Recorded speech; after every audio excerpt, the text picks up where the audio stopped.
Good morning, students. Welcome to yet another lesson on how to analyze extracts. My name is Ms.Victorine. I'll take you through the following lesson. So, today we're going to learn how to identify stylistic devices in Excerpt from the blossom of the Savannah. From the board, you can see the meaning of styles in novels and in plays. So, style is a technique or a unique manner in which an author chooses to pass his message to the audience. So different writers will employ maybe figure of speech, they'll do imagery, normally to create some mental image or to evoke some emotions on the reader. And sometimes some of these styles will go beyond the literal, or they use it in a very creative way, or not in the way in which it's used in the dictionary. So as a student, it's up to you to infer to what the writer meant by his choice of words.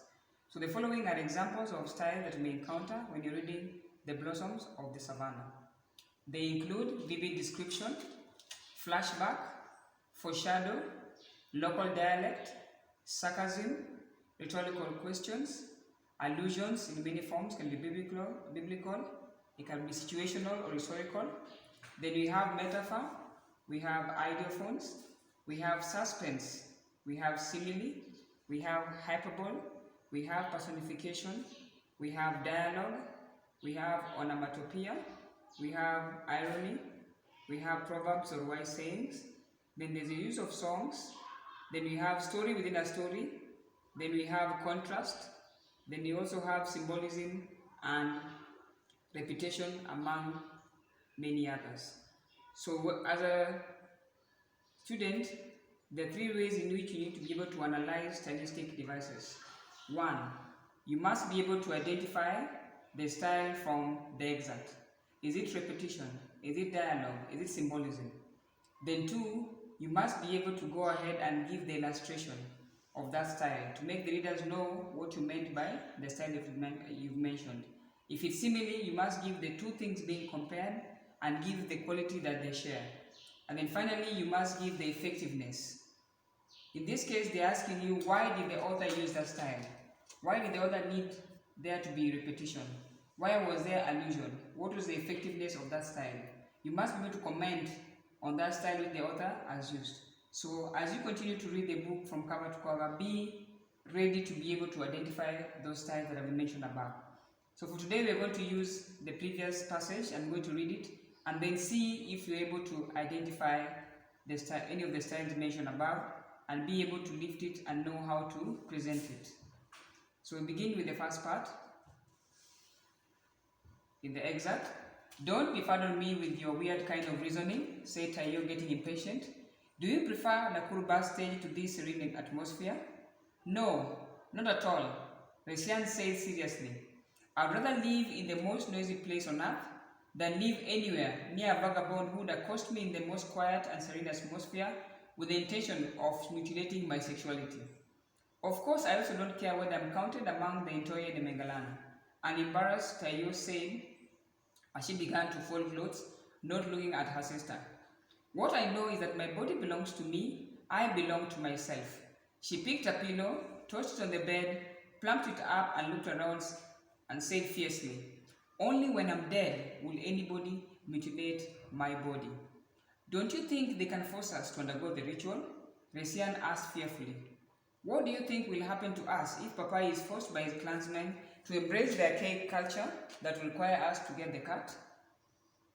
Then finally, Resian Eyeyo, "I hope nothing of that sort happens, for if it does," she shrugged her shoulders and pulled an expressive face, "I don't know what will happen to us." So that's an example of an excerpt with a couple of stylistic devices that you can easily be able to identify.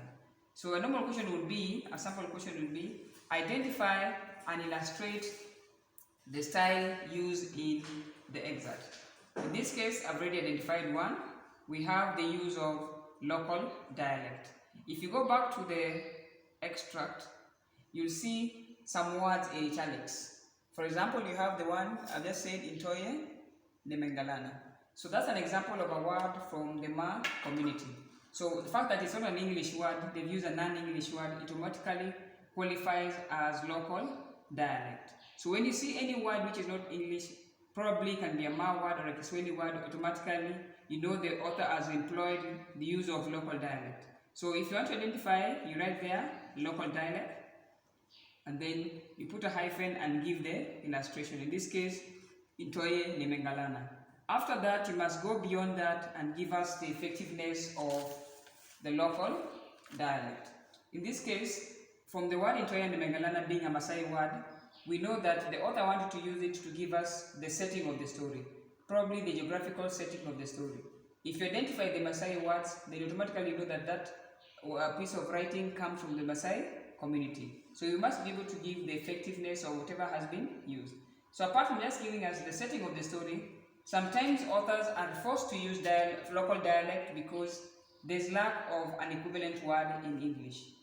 If you look at the other countries where we borrowed the English language, they don't have some practices like FGM, like maybe polygamy, and that's why sometimes the words we use may not be familiar to them. So we can come close, but maybe it won't capture the essence of that community. And that's why sometimes author resort to just using that word from his community. So it gives the setting of the story, it gives some local flavor to make you understand what that word means. And if that they lack an equivalent word, then they are forced to use that foreign word. So if you see any word in italics, it's very easy to identify. You know that these words have been used from another language and has been translated. And the good thing about the Blossom of Savannah, most of the words which have been used from the Maasai communities, there's a glossary at the back whereby you can get the definition of those words. So all is not lost. There's no harm in you reading the book. The second style that I came across was use of dialogue, whereby we see the Sian and the sister having a conversation with, having a conversation about the possibility of being circumcised. So dialogue usually has many uses. For example, it can help advance the plot. Some of the stories or some of the things happening in the story can appear or can be talked about in the story. We can learn things about the past of the character trait of the characters speaking, or what's going to happen in future by what they say. We can also establish the time and place where an action is taking place, where you see the way the characters talk. It can also help us reveal the character traits of those characters. So from the way they talk, we can know what how they are as in terms of their disposition. For example, if a character says something abusive, we can say that character is abusive. So through the dialogue, we learn more about the character. And finally, through dialogue, we also learn about themes. The work of dialogue is also to highlight themes. In this case, through the conversation, we see the importance of FGM in this community. So we identify the word dialogue, we identify who and who are having a conversation, and what are they saying. In this case, we have Resian and Tayo. Then finally, we give the effectiveness. So through the conversation, one, we learn that Resian is anxious and fearful about the possibility of undergoing FGM. Then two, we also learn about the theme of culture, the theme of tradition, and how it's very important to these people. And that's why these girls are very fearful that could it be that eventually our parents are going to cave in, or the pressure is going to be too much that we'll be forced to undergo circumcision. So those are just but a few styles that you'll be able to identify from the Blossom of the Savannah. So my encouragement to you is get a copy of the book. Begin from chapter 1. Identify anything, any unique style that the author has used. So the more you practice, the more you'll be able to easily identify these styles when the time comes for you to be tested. So they always say that practice makes perfect, and that's why I encourage us to do it practically in the book. Let your reading go beyond just the normal reading for entertainment. Now read to analyze the book, read to understand the book. The more you do that, the more it becomes easy for you to identify these styles in Excerpt. That is all for today. I wish you all the best, and for practice, please find more passages, find more extracts to help you analyze these styles. We'll see you more in the next lesson. Thank you so much.